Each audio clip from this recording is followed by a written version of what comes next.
ओम शांति। आज 8 दिसंबर दिन रविवार संडे। परमात्मा ज्ञानसूर से मिलन मनाने का, उसकी छत्र छाया में उसकी ज्ञानवाणी सुनने का दिन। अव्यक्त बाप दादा की अव्यक्त मुरली 13/2/2003 की रिवाइज मुरली है। आज की मुरली का टाइटल है वर्तमान समय अपना रहम दिल और दाता स्वरूप प्रत्यक्ष करो।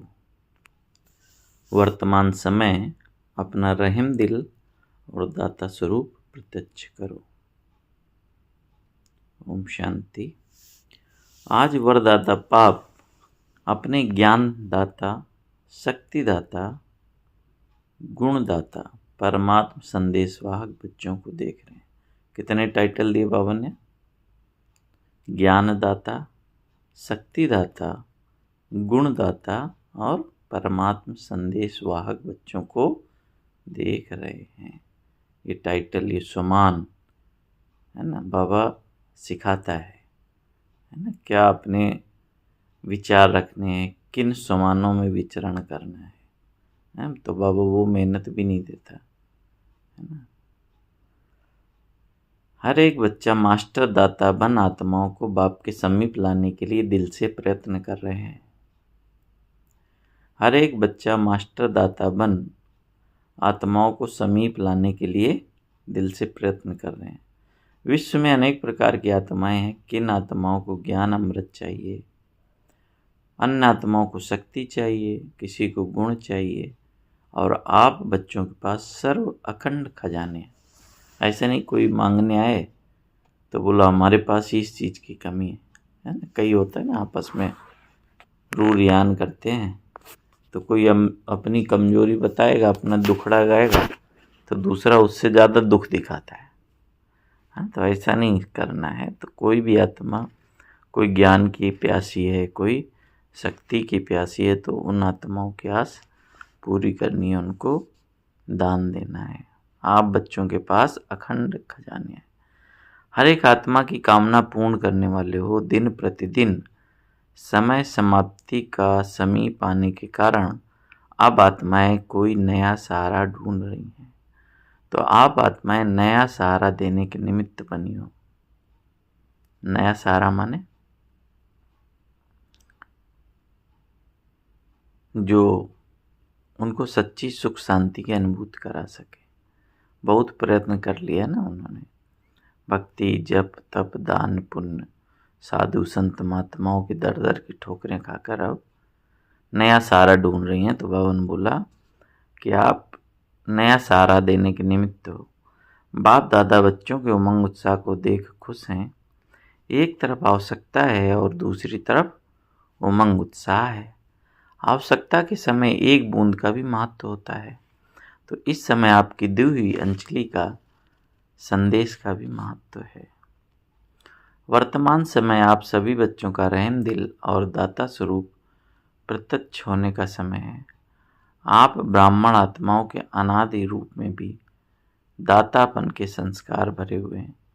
इसलिए कल्प वृक्ष के चित्र में आप वृक्ष के जड़ में दिखाए हुए हैं, क्योंकि जड़ द्वारा ही सारे वृक्ष को सब कुछ पहुंचता है।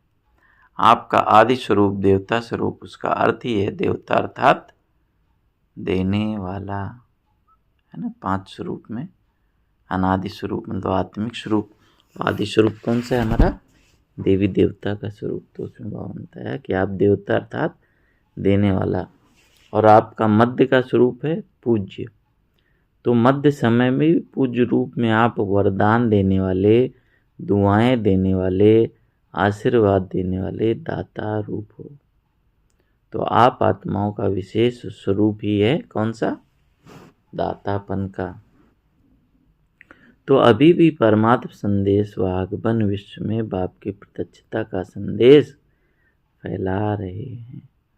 तो हर एक ब्राह्मण बच्चा चेक करो कि अनादि आदि दातापन के संस्कार हर एक के जीवन में सदा इमर्ज रूप में रहते हैं।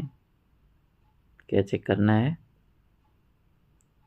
कि अनादि आदि दातापन के संस्कार हर एक के जीवन में सदा इमर्ज रूप में रहते हैं। दातापन के संस्कार वाली आत्माओं की निशानी क्या है कि वह कभी भी संकल्प मात्र में भी नहीं करते कि कोई दे तो देवें, कोई करें तो करें, है ना, कोई कुछ दे तो हम भी दे, नहीं, निरंतर खुले भंडार हैं। तो अब बाप दादा चारों ओर के बच्चों के दातापन के संस्कार देख रहे थे। क्या देखा होगा? नंबरवार तो है ही, कभी भी यह संकल्प नहीं करो यह हो तो मैं भी यह करूं। दातापन के संस्कार वाले को सर्व तरफ से सहयोग स्वतः प्राप्त होता है। न सिर्फ आत्माओं द्वारा लेकिन प्रकृति भी समय प्रमाण सहयोगी बन जाती है। तो भगवान बोलो पहले आप ये नहीं संकल्प करो कि मुझे कुछ प्राप्त हो। जैसे बाबा ने स्मृति दिलाया ना, देवता स्वरूप अर्थात देने वाले। तो भगवान बोला अपने आप ही स्वतः ही सर्व तरफ से सहयोग प्राप्त होता है और प्रकृति भी सहयोगी बन जाती है। यह सूक्ष्म हिसाब है। जो सदा दाता बनता है उस पुण्य का फल समय पर सहयोग, समय पर सफलता उस आत्मा को सहज ही प्राप्त होती है। इसलिए सदा दातापन के संस्कार इमर्ज रूप में रखो। पुण्य का खाता 1 का 10 गुना फल देता है।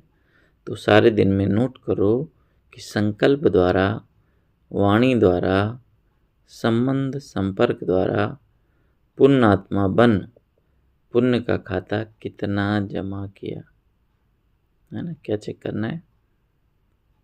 संकल्प द्वारा, वाणी द्वारा, संबंध संपर्क द्वारा पुण्य आत्मा बन पुण्य का खाता कितना जमा किया।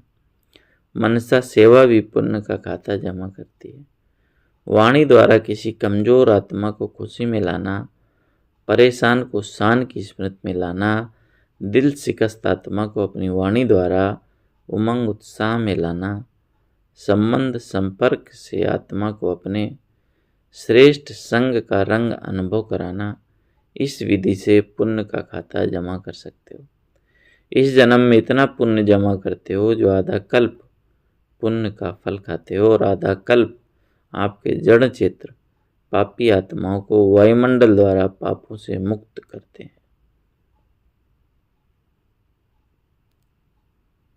तो भगवान बोला उसकी विधि क्या है? अभी आपने कितना जमा किया है, इस जन्म में इतना पुण्य करते हो जो आधा कल्प सतयुग त्रेता तक पुण्य का फल खाते हो और फिर द्वापर और कलयुग में आपके जड़ चित्र पापी आत्माओं को वायुमंडल द्वारा पापों से मुक्त करते हैं। मतलब इतना ओरा, विचित्रों से भी इतना ओरा होता है। तो कितना महत्व है इस समय का। तो भगवान बोला पतित पावनी बन जाते हो। तो बाप दादा हर एक बच्चे का जमा हुआ पुण्य का खाता देखते रहते हैं, है ना। चेकिंग चलती है बाबा। तो अपने आप भी चेकिंग करनी है, बाबा भी समय समय पर हमें रिपोर्ट देता रहता है। बाबा ने कहा बाप दादा वर्तमान समय का बच्चों का सेवा का उमंग उत्साह देख खुश हो रहे हैं। मेजॉरिटी बच्चों में सेवा का उमंग अच्छा है। सभी अपने अपने तरफ से सेवा का प्लान प्रैक्टिकल में ला रहे हैं। इसके लिए बाप दादा दिल से मुबारक दे रहे हैं। अच्छा कर रहे हैं और अच्छा करते रहेंगे। सबसे अच्छी बात यह है कि सभी का संकल्प और समय बिजी हो गया है। हर एक को यह लक्ष्य है कि चारों ओर की सेवा से अभी उन्हें उलहनों को पूरा जरूर करना है ना। कोई भी न ये ना कहे कि बाबा आया और हमें पता नहीं चला, बताया नहीं। तो ब्राह्मणों के दृढ़ संकल्प में बहुत शक्ति है। अगर ब्राह्मण दृढ़ संकल्प करें तो क्या नहीं हो सकता, सब हो जाएगा। सिर्फ योग को क्या करो, ज्वाला रूप बनाओ। योग ज्वाला रूप बन जाएगा तो ज्वाला के पीछे आत्माएं स्वतः ही आ जाएंगी, क्योंकि ज्वाला अर्थात लाइट मिलने से उन्हों को रास्ता दिखाई देगा, है ना। यज्ञ के आदि से, स्थापना से लेके अभी तक योग के द्वारा ही सारे कार्य संपन्न हुए। कोई भी आयोजन, कोई भी सेवा बिना योग के पूरी नहीं होती। तो बावन बोला, इसका भी आधार क्या है? योग की ज्वाला, योग की लाइट, योग की शक्ति इतनी हो कि दूर से ही आत्माएं आकर्षित होकर उनको एक प्रकाश दिखाई दे, एक रास्ता दिखाई दे। तो बावन बोला, अभी योग तो लगा रहे हैं, लेकिन योग ज्वाला रूप होना है। सेवा का उमंग उत्साह अच्छा बढ़ रहा है, लेकिन योग में ज्वाला रूप अभी अंडरलाइन करनी है। आपकी दृष्टि में ऐसी झलक आ जाए जो दृष्टि से कोई न कोई अनुभूति का अनुभव करें। बाप दादा को फॉरेन वालों ने यह जो सेवा की थी कॉल ऑफ टाइम वालों की, उसकी विधि अच्छी लगी कि छोटे से संगठन को समीप लाया। ऐसे हर जोन, हर सेंटर अलग अलग सेवा तो कर रहे हो, लेकिन कोई सर्व वर्गों का संगठन बनाओ। बाप दादा ने कहा था कि बिखरी हुई सेवा बहुत है, लेकिन बिखरी हुई सेवा से कुछ समीप आने वाली योग्य आत्माओं का संगठन चुनो और समय प्रति समय उस संगठन को समीप लाते रहो और उन्हों को सेवा का उमंग बढ़ाओ। बाप दादा देखते हैं कि ऐसी आत्माएं हैं, लेकिन अभी वह पावरफुल पालना संगठित रूप में नहीं मिल रही है। अलग अलग यथाशक्ति पालना मिल रही है। संगठन में एक दो को देखकर भी उमंग आता है, ये कर सकता है, मैं भी कर सकता हूँ, मैं भी करूँगा, तो उमंग आता है। बाप दादा अभी सेवा का प्रत्यक्ष संगठित रूप देखना चाहते हैं। मेहनत अच्छी कर रहे हो, हर एक अपने वर्ग की, एरिया की, जोन की, सेंटर की सेवा कर रहे हो। बाप दादा खुश हैं, अब कुछ सामने लाओ। प्रवृत्ति वालों का भी उमंग बाप दादा के पास पहुंचता है और डबल फॉरेनर्स का भी डबल कार्य में रहते सेवा में स्वयं के पुरुषार्थ में उमंग अच्छा है। यह देख करके बाप दादा खुश है। ब्राह्मण आत्माएं वर्तमान वायुमंडल को देख विदेश में डरते तो नहीं हैं। कल क्या होगा, कल क्या होगा, यह तो नहीं सोचते हैं। कल अच्छा होगा, अच्छा है और अच्छा ही होना है। जितनी दुनिया में हलचल होगी उतनी आप ब्राह्मणों की स्टेज अचल होगी। बाबा ने वरदान दिया, जैसे दुनिया में हलचल होगी तो आपकी स्टेज अचल होगी। ऐसे है। डबल विदेशी से बाबा ने पूछा, हलचल है या अचल है? अचल है। हलचल में तो नहीं है ना, जो अचल है वह हाथ उठाओ। अचल है। कल कुछ हो जाए तो भी अचल है। क्या होगा? बाबा ने बोला, कुछ नहीं होगा। आप ब्राह्मणों के ऊपर परमात्मा छत्र छाया है। जैसे वाटरप्रूफ, कितना भी वाटर हो लेकिन वाटरप्रूफ द्वारा वाटरप्रूफ हो जाते हैं। कितनी भी हलचल हो लेकिन ब्राह्मण आत्माएं परमात्मा छत्र छाया के अंदर सदा प्रूफ हैं। है ना, छाता होता है ना, कितनी भी बारिश हो लेकिन वाटरप्रूफ छाता के नीचे है। उसी तरह चाहे जितनी भी हलचल हो लेकिन परमात्मा छत्र छाया के अंदर सेफ है। बेफिक्र बादशाह हो ना, कि थोड़ा थोड़ा फिक्र है कि क्या होगा, नहीं। बेफिक्र स्वराज अधिकारी बन, बेफिक्र बादशाह बन। अचल अडोल सीट पर सेट रहो। सीट से नीचे नहीं उतरो। अपसेट होना अर्थात सीट पर सेट नहीं है तो अपसेट हैं। सीट पर सेट जो हैं वह स्वप्न में भी अपसेट नहीं हो सकते। माताएं क्या समझती हो? सीट पर सेट होना बैठना आता है, हलचल तो नहीं होती है। बाप दादा कंबाइंड है कि जब सर्वशक्तिमान अपने साथ कंबाइंड है तो आपको क्या डर। अकेले समझेंगे तो हलचल में आएंगे, कंबाइंड रहेंगे तो कितनी भी हलचल हो लेकिन आप अचल रहेंगे। ठीक है माताएं, ठीक है ना? कंबाइंड है ना, अकेले तो नहीं ना। बाप की जिम्मेवारी है। अगर आप सीट पर सेट हो तो बाप की जिम्मेदारी है, अपसेट हो तो आपकी जिम्मेदारी है ना। इसलिए कंबाइंड रहकर क्या करना है? सीट पर सेट रहना है। बाबा ने बोला कि आत्माओं को संदेश द्वारा अंजलि देते रहेंगे तो दाता स्वरूप में स्थित रहेंगे, तो दातापन के पुण्य का फल शक्ति मिलती रहेगी। तो बावन बोला पुण्य का फल भी मिलेगा। चलते फिरते अपने को आत्मा करावनहार है और ये कर्मेंद्रियां करनहार कर्मचारी हैं। ये आत्मा की स्मृति का अनुभव सदा इमर्ज रूप में हो, है ना। पिछले संडे की मुरली में बाबा ने यह अभ्यास कराया था। तो बाबा बोला ऐसे नहीं कि मैं तो हूं ही आत्मा, नहीं, स्मृति में इमर्ज हो। मर्ज रूप में तो रहता है, लेकिन इमर्ज रूप में रहने से वह नशा, खुशी और कंट्रोलिंग पावर रहती है। मजा भी आता है। क्यों? क्योंकि साक्षी होकर के कर्म कराते हो। तो बार बार चेक करो कि करावनहार होकर कर्म करा रही हूँ। जैसे राजा अपने कर्मचारियों को ऑर्डर में रखते हैं, ऑर्डर से कराते हैं, ऐसे आत्मा करावनहार स्मृति द्वारा सर्व कर्मेंद्रियों से कर्म करा रही है। तो भगवान बोला करावनहार की स्मृति से कर्मेंद्रियां ऑर्डर में रहेंगी, माया के ऑर्डर में नहीं रहेंगी, आपके ऑर्डर में रहेंगी। नहीं तो माया देखती है कि करावनहार आत्मा अलवेली हो गई तो माया ऑर्डर करने लगती है। तो भगवान बोला कभी संकल्प शक्ति, कभी मुख की शक्ति माया के ऑर्डर में चल पड़ती है। इसलिए सदा हर कर्मेंद्रियों को अपने ऑर्डर में चलाओ, है ना। जैसे ब्रह्मा बाबा भी दरबार लगाते थे, चेक करते थे। ऐसे नहीं कहेंगे चाहते तो नहीं थे, लेकिन हो गया, जो चाहते हैं वही होगा। अभी से राज्य अधिकारी बनने के संस्कार भरेंगे, तभी वहाँ भी राज्य चलाएंगे। स्वराज्य अधिकारी की सीट से कभी भी नीचे नहीं आओ।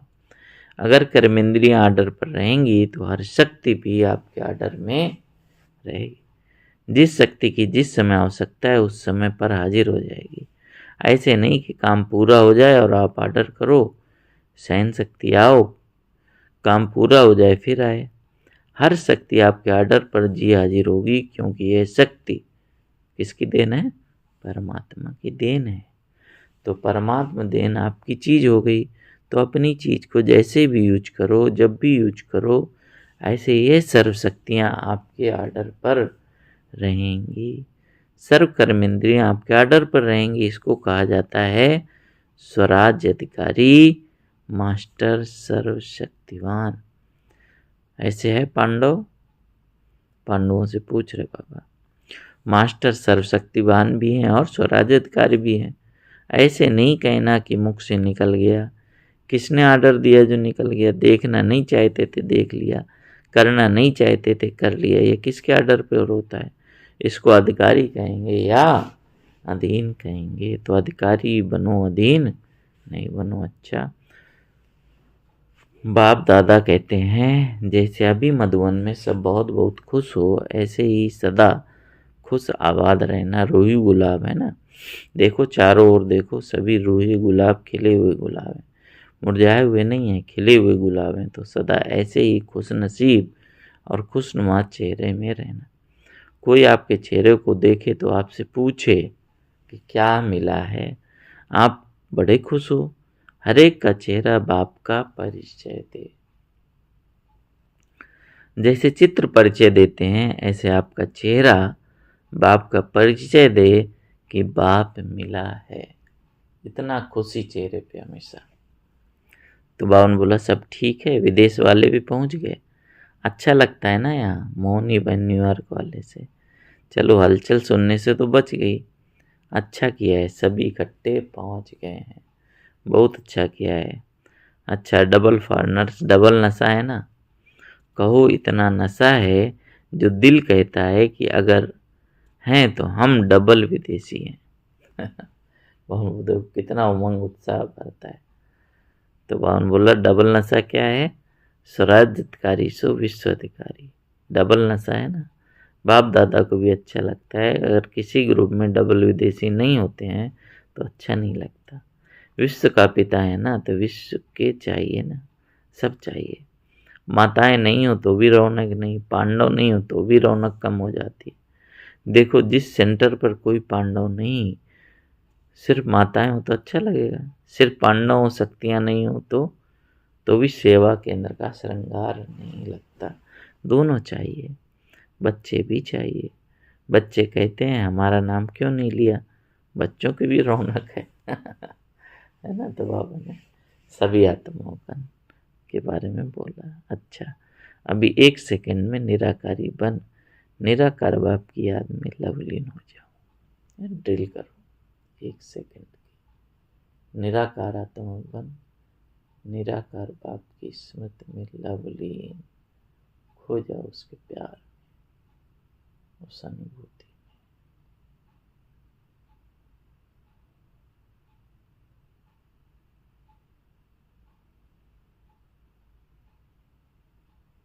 में। लवलीन स्थिति का अभ्यास कर्म के बीच बीच में उपराम होकर, जैसे कछुआ अपनी कर्मेंद्रियों को समेट लेता है, उस तरह बीच बीच में ये अभ्यास करना है।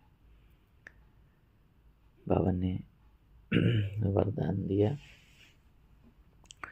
चारों ओर के सर्व स्वराज्याधिकारी, सदा साक्षीपन की सीट पर सेट रहने वाली अच्छा लडोल आत्माएं, सदा दातापन की स्मृति से सर्व को ज्ञान शक्ति गुण देने वाले रहम दिल आत्माओं को, सदा अपने चेहरे से बाप का चित्र दिखाने वाले श्रेष्ठ आत्माओं को, सदा खुश नसीब खुशनुमा रहने वाले रूहे गुलाब रूहानी गुलाब बच्चों को बाप दादा का याद प्यार और नमस्ते। हम रूहानी बच्चों की रूहानी बाप दादा को याद प्यार नमस्ते बाबा नमस्ते। अब दादियों से बाबा ने मुलाकात की। सेवा के साथ सब 108 घंटे योग के भी अच्छे प्रोग्राम चल रहे हैं। इस योग ज्वाला से विनाश ज्वाला फोर्स में आएगी। अभी देखो बनाते हैं प्रोग्राम, फिर सोच में पड़ जाते हैं। योग से विकर्म विनाश होंगे, पाप कर्म का बोझ भस्म होगा, सेवा से पुण्य का खाता जमा होगा। योग से क्या होगा, विकर्म विनाश होंगे और सेवा से पुण्य का खाता जमा होगा। तो पुण्य का खाता जमा कर रहे हैं, लेकिन पिछले जो कुछ संस्कार का बोझ है वह भस्म योग ज्वाला से होगा, साधारण योग से नहीं। अभी क्या है, योग तो लगाते हैं लेकिन पाप भस्म होने के लिए ज्वाला स्वरूप नहीं है, इसलिए थोड़ा टाइम खत्म होता है फिर निकल आता है। इसलिए रावण को देखो, मारते हैं जलाते हैं, फिर हड्डियाँ भी पानी में डाल देते हैं, बिल्कुल भस्म हो जाए। पिछले संस्कार कमज़ोर संस्कार बिल्कुल भस्म हो जाएं। भस्म नहीं हुए हैं, मरते हैं लेकिन भस्म नहीं होते, मरने के बाद फिर जिंदा हो जाते हैं। संस्कार परिवर्तन से ही संसार परिवर्तन होगा। अभी संस्कारों की लीला चल रही है, संस्कार बीच बीच में ही मर्ज होते हैं, नाम निशान खत्म हो जाए। संस्कार परिवर्तन ये है विशेष अंडरलाइन की बात। संस्कार परिवर्तन नहीं है तो व्यर्थ संकल्प भी है, व्यर्थ समय भी है, व्यर्थ नुकसान भी है, होना तो है ही। संस्कार मिलन की महारास गाई हुई है, अभी रास होती है, महारास नहीं होती है। महारास क्यों नहीं होती, अंडरलाइन नहीं है, दृढ़ता नहीं है ना। बाबा ने कारण भी बता दिया। अलबेला भिन्न भिन्न प्रकार का संस्कार है। अच्छा, आज की मुरली से वरदान है, कर्मयोगी बन हर संकल्प बोल और कर्म श्रेष्ठ बनाने वाले निरंतर योगी भव। कर्मयोगी बन हर संकल्प बोल और कर्म को श्रेष्ठ बनाने वाले निरंतर योगी भव। कर्मयोगी आत्मा का हर कर्म योग युक्त और युक्ति युक्त होगा।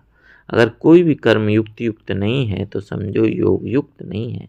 अगर साधारण व व्यर्थ कर्म हो जाता है तो निरंतर योगी नहीं कहेंगे। कर्मयोगी अर्थात हर सेकंड हर संकल्प हर बोल सदा श्रेष्ठ हो।